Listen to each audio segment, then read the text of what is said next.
बिहार में मतदाता सूची को लेकर मचे बवाल का अब पूरा सियासी समीकरण दिल्ली तक पहुंच चुका है। देखा जा रहा है कि आंध्र प्रदेश से चंद्रबाबू नायडू की पार्टी ने इस मामले पर अपनी आवाज बुलंद करी है।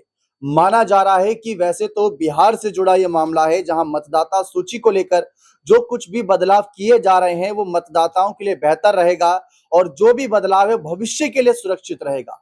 लेकिन फिर भी इसको लेकर अब चंद्रबाबू नायडू की टीडीपी यानी तेलुगु देशम पार्टी ने सवाल उठाने शुरू कर दिए हैं। पहले नीतीश कुमार की इस मामले पर खामोशी, तेजस्वी यादव का यह आरोप लगाना कि चुनाव आयोग बीजेपी के कहीं ना कहीं सहयोगी के रूप में नजर आ रहा है, क्योंकि चुनाव से कुछ महीने पहले करोड़ों मतदाताओं को लेकर जिस तरीके से ये प्रक्रिया की जा रही है एसआईआर की, इस पर पहले से ही सवाल उठाए जा रहे थे। अब चंद्रबाबू नायडू का भी इस पूरे मामले में सामने आना मोदी सरकार के लिए कई सारी मुश्किलें पैदा कर सकता है, क्योंकि मतदाता सूची को लेकर ये बात चुनाव आयोग ने सुप्रीम कोर्ट के समक्ष भी रखी कि ये बेहतर के लिए होगा, भविष्य के लिए होगा। लेकिन सुप्रीम कोर्ट ने भी कहा कि चुनाव से पहले ही क्यों, पहले उससे पहले क्यों नहीं हो सकता था, अब तक क्या कर रहे थे। ऐसे कई सारे सवाल इनसे पूछे जा रहे हैं। इसीलिए तेलुगु देशम पार्टी ने भी इस पर थोड़ा संदेह जताते हुए अपने आप को एकदम कह सकते हैं कंफर्ट जोन में लाने की कोशिश करिए, ताकि 2029 में जब आंध्र प्रदेश में इलेक्शन हो तो उससे पहले एसआईआर को लेकर यहां पर प्रक्रिया पूरी हो जाए।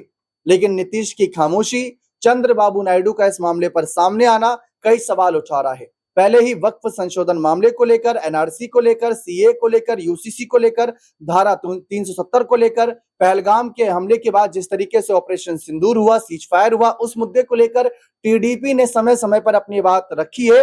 लेकिन अगर ये खिलाफ हो गए और मोदी जी के लिए मुश्किलें बढ़ा दी तो 16 सांसद हैं और नीतीश के पास 12 सांसद, मुश्किलें दिन दोगुनी रात चौगुनी बढ़ जाएंगी। इसी मुद्दे पर चर्चा करते हैं, अपने खास सहयोगी से न्यूज रूम में मौजूद हैं अमन सर, हमारे वरिष्ठ सहयोगी हमारे साथ मौजूद हैं। सर, जिस तरीके से टीडीपी ने अपनी बात रखी है एसआईआर के मुद्दे पर, इसको आप किस नजरिए से देख रहे हैं? देखिए दीपक, जाहिर बात है कि जितनी आपाधापी में यहाँ पर चुनाव आयोग नजर आता है, बीजेपी नजर आती है, ऐसा लगता है कि बिना वोटर वेरिफिकेशन के बिहार में चुनाव नहीं हो सकता। क्योंकि कुछ दिनों पहले ही जब हम देखते हैं कि 2024 का लोकसभा चुनाव हुआ है तो इसी वोटर लिस्ट के ऊपर हुआ है, तो आखिर इतनी जरूरत क्या आन पड़ गई कि तुरंत इसको चेंज करवाना है, इसको ठीक करवाना है, कुछ नाम जो इसमें है ऐसे जो नहीं होने चाहिए उनको हटवाना है। क्योंकि जो आंकड़े निकल के सामने आ रहे हैं उसमें कहा जा रहा है कि लगभग 35 लाख जो वोटर हैं उनके नाम इस लिस्ट में से कट जाएंगे। और यही बात लगातार विपक्ष भी उठाता रहा है कि क्या इसकी मंशा वोटर को के नामों को काटने की है। हालांकि ये जो 35 लाख नाम हैं ये अलग अलग वजहों से कहीं ना कहीं इस लिस्ट से हटेंगे, लेकिन फिलहाल जो संदेह जताया जा रहा था उसको लेकर अब विपक्ष जिस तरह से हो हल्ला कर रहा था अब तक, लेकिन अब इसमें चंद्रबाबू नायडू का नाम आना अपने आप में बड़ी कह सकते हैं कहानी में एक मोड़ आने की तैयारी हो रही। क्योंकि आप देखिए चंद्रबाबू नायडू क्या कहते हैं, वो कहते हैं कि भाई चुनाव से पहले जिस तरह से 6 महीने के अंदर वोटर लिस्ट की जो गड़बड़ी है उसको ठीक करना तमाम राजनीतिक जो आशंकाएं हैं उनको कहीं ना कहीं जन्म देता है। यानी कि टीडीपी की तरफ से कहा जा रहा है कि बीजेपी या चुनाव आयोग की तरफ से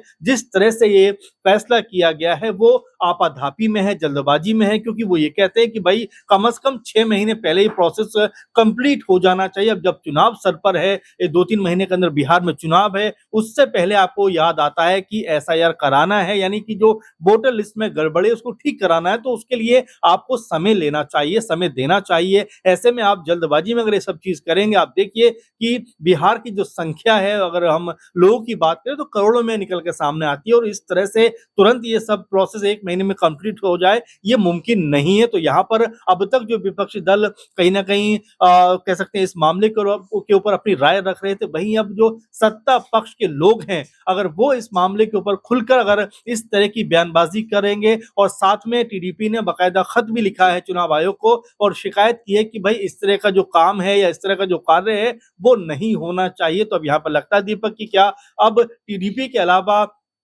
अब तक जो बिहार में खामोशी दिखाई पड़ती है सत्ता पक्ष में, क्या जेडीयू निकलकर सामने आएगी, क्या चिराग पासवान भी इसको लेकर कुछ बोलते हुए दिखाई पड़ेंगे? और क्या अब ये सर एक सवाल ये शुरुआत से रहा था कि जब गठबंधन हुआ था तो सबने कहा था कि अब ये मोदी सरकार नहीं, अब ये एनडीए सरकार है, और उस नजरिए से सरकार का एक रूप नजर आना चाहिए था। 4 जो मेन पद होते हैं मंत्रियों के, जिसमें हम गृह मंत्रालय, वित्त मंत्रालय, विदेश मंत्रालय और रक्षा मंत्रालय की बात करते हैं, इसके अलावा एक जो लोकसभा का अध्यक्ष पद होता है जिसपे ओम बिरला जी इस समय विराजमान है, उनमें उनमें से किसी एक पद को टीडीपी को दिया जाना चाहिए था, क्योंकि 16 सांसदों का समर्थन था।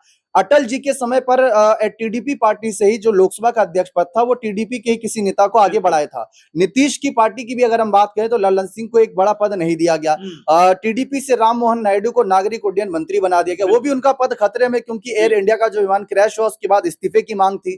तो ऐसे में टीडीपी अपने आप को मुसीबत में देख रही है। दूसरा सवाल, बीजेपी पर यह आरोप लगता है कि क्षेत्रीय पार्टियों से पहले गठबंधन करती है और धीरे धीरे उन्हें खोखला कर देती है। जैसे आज जेडीयू की हालत है, जेडीयू विधायकों का कहना है कि अगर निशांत नहीं आते नीतीश के बेटे राजनीति में तो कहीं ना कहीं जेडीयू पार्टी में टूट होगी, कुछ नेता बीजेपी में जाएंगे, कुछ कांग्रेस में और कुछ आरजेडी में। इसको कैसे देखते हैं? पहली बात तो ये समझना पड़ेगा, क्योंकि जब सरकार बन रही थी उस समय आपने बिल्कुल सही कहा, स्पीकर पद के लिए कम से कम टीडीपी चाह रही थी कि उनके पास ये रहे, लेकिन अंतिम बात तक भी ये बात कहीं ना कहीं नजर नहीं आई, क्योंकि टीडीपी ने शायद अपने हाथ पीछे खींच दिए कि चलिए कोई बात नहीं, हम कॉम्प्रोमाइज कर लेंगे, कोई दिक्कत नहीं है। वहीं अगर हम जेडीयू की बात करें तो उनकी तरफ से भी लगातार कहा जा रहा था कि भाई उनको भी बड़ा ओहदा चाहिए, रेल मंत्रालय उनको चाहिए, इस तरह की तमाम सारी बातें थी। चिराग पासवान को लेकर भी ये कहा गया कि वो जो पद उनको मिला है उससे बेहद बहुत ज्यादा खुश नहीं है, और स्वीकार तो कर लिया है लेकिन खुशी मन में नहीं है। तो आप देखिए कि यहाँ पर अगर 12 हम एमपी बात करें जो टीडीपी के आते हैं, सॉरी 16 आते हैं, और वहीं जेडीयू के 12 आते हैं, और अगर चिराग पासवान को जोड़ दिया जाए तो ये आंकड़ा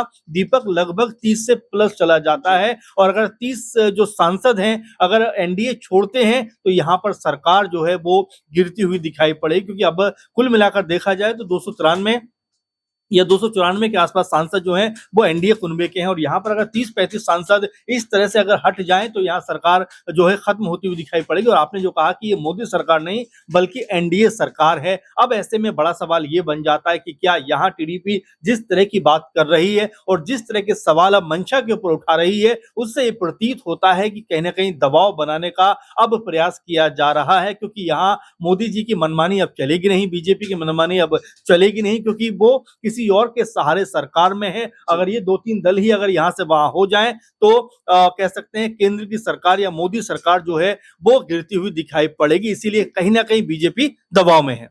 सरकार गिरने से पहले कहीं मोदी जी को पद से हटना ना पड़ जाए, क्योंकि 75 साल की उम्र को लेकर हाल ही में मोहन भागवत जी ने एक अपना बयान दिया था जिसके बाद सियासी समीकरण बने थे। नीतीश कुमार भी 75 साल के ही पड़ाव पर हैं। इसी मुद्दे पर चर्चा करेंगे नाज़मीन के साथ। नीतीश की स्थिति कैसे देख रहे हैं, क्योंकि पुनरीक्षण के मामले पर नीतीश की पार्टी एक सेक्युलर पार्टी कही जाती है जिसके साथ मुस्लिम मतदाता भी हैं, वह मतदाता भी हैं जो 35 लाख जो नाम कटेंगे बताया अमन सर ने, उसमें जरूर जेडीयू के नेता, जरूर जेडीयू के वोटर भी होंगे। तो ऐसी स्थिति में आप कैसे देख रहे हैं नीतीश की भूमिका को? देखिए, बिल्कुल ये जरूर कहा जा रहा है कि जो वोटर लिस्ट रिवीजन के जरिए विपक्ष सवाल खड़े कर रहा है वही सवाल अब टीडीपी ने भी खड़े किए हैं, लेकिन जेडीयू पार्टी अभी भी इसके समर्थन में नजर आती है।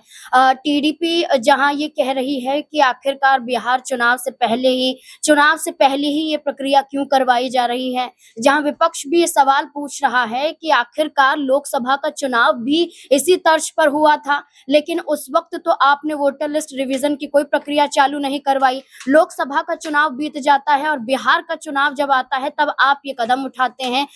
जहां चुनाव आयोग को घेरने की कोशिश की जा रही है वहीं एनडीए गठबंधन को भी घेरने की कोशिश की जा रही है। देखिए, इससे पहले महाराष्ट्र की बात करें तो महाराष्ट्र में यही मुद्दा उठाते हुए कि विधानसभा चुनाव में फर्जी वोट डाले गए, विधानसभा चुनाव में काफी गड़बड़ियां देखी गई और कैसे कई लोगों ने कई बार वोट भी डाले। इस मुद्दे को उठाते हुए राहुल गांधी ने चुनाव आयोग को चिट्ठी भी लिखी थी और राहुल गांधी ने खुद ये कहा था कि चुनाव आयोग एक ऐसा रूल भी लेकर आ रहा है जिसमें 45 दिनों के अंदर सारा चुनाव से जुड़ा हुआ डाटा डिलीट हो जाएगा। इसका विरोध भी कहा था, लोकतंत्र पे खतरा भी बताया था। आखिरकार नीतीश कुमार क्यों चुप है, इस पर बड़ा सवाल बन जाता है। जैसा कि आप यही पूछ रहे हैं कि आखिरकार बिहार में नीतीश कुमार की भागीदारी कहीं नजर नहीं आ रही है। नीतीश कुमार के राज में देखा जाए अपराध बढ़ रहे हैं, नीतीश कुमार के राज में देखा जाए तो विरोध प्रदर्शन बढ़ रहे हैं, लेकिन उन्हें यह समझना होगा कि अगर वोटर लिस्ट रिवीजन के जरिए अभी से कई नामों के कटने की चर्चा हो रही है, इसका सीधा असर वोट के दौरान पड़ेगा, चुनाव के दौरान पड़ेगा और हो सकता है कि जो समर्थक वोटर्स हैं वो वोट ना कर पाए। यही मुद्दा कांग्रेस पार्टी के जरिए उठाया गया कि कई लोग तो बिहार से बाहर हैं, क्या उनका भी नाम काटने की प्रक्रिया चल रही है। लेकिन सीधे तौर पर यह कहा जाता है जो लोग जीवित नहीं हैं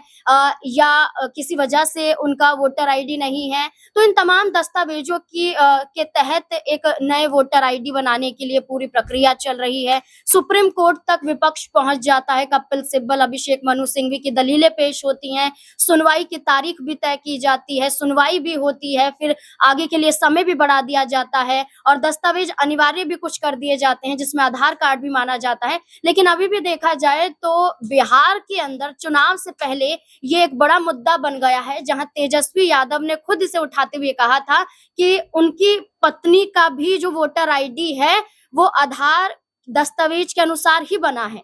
इससे पहले उन्होंने पूरा विवाद किया था कि क्या उनकी पत्नी भी वोट नहीं डाल पाएंगे, लेकिन सुप्रीम कोर्ट की सुनवाई के बाद ये तो क्लियर हुआ है। लेकिन अभी भी यही सवाल है कि क्या कई नाम जो कट जाएंगे वो वोट नहीं डाल पाएंगे, तो क्या असर सरकार पर भी पड़ता हुआ नजर आएगा। ये साफ है कि कहीं ना कहीं इस मतदाता सूची पुनरीक्षण को लेकर जो भी माहौल बना है उससे आगे स्थिति बदलती जाएगी, बिगड़ती जाएगी, क्योंकि टीडीपी का भी सवाल उठाना, ये सवाल बन रहा है इस समय कि क्या केंद्र सरकार कुछ ऐसा कर रही है जिसे अपने पाले में अपने वोटरों को ला सके और विपक्ष के वोटरों में सेंध लगा सके। ये हमारा नहीं, विपक्ष का ही बयान है। और देखिए, हम चुनाव आयोग की प्रक्रिया पर 1% भी सवाल नहीं उठा रहे। हो सकता है कि सब कुछ बेहतर के लिए हो, भविष्य के लिए हो, लेकिन टीडीपी का साफ कहना है कि आप अभी कर लीजिए जो करना आपको आंध्र प्रदेश में 2029 के वक्त, चुनाव के वक्त मत कीजिए कुछ भी, क्योंकि आप चुनाव से कुछ महीने पहले अगर ऐसे ही नाम काटने बैठ जाएंगे तो दिक्कत परेशानी सबको होगी। तो समझने वाली बात यह है कि यहाँ पर चुनाव आयोग की प्रक्रिया को लेकर सवाल नहीं, बल्कि चुनाव आयोग के फैसले और केंद्र सरकार के फैसले पर केंद्र सरकार के सहयोगी ही सवाल पूछ रहे हैं। लेकिन इस बीच नीतीश की खामोशी क्या तूफान से पहले की शांति है? चंद्रबाबू नायडू का सामने आना क्या कोई बड़ा संकेत है? ये देखना दिलचस्प रहेगा। बने रहे चैनल के साथ। बहुत बहुत शुक्रिया।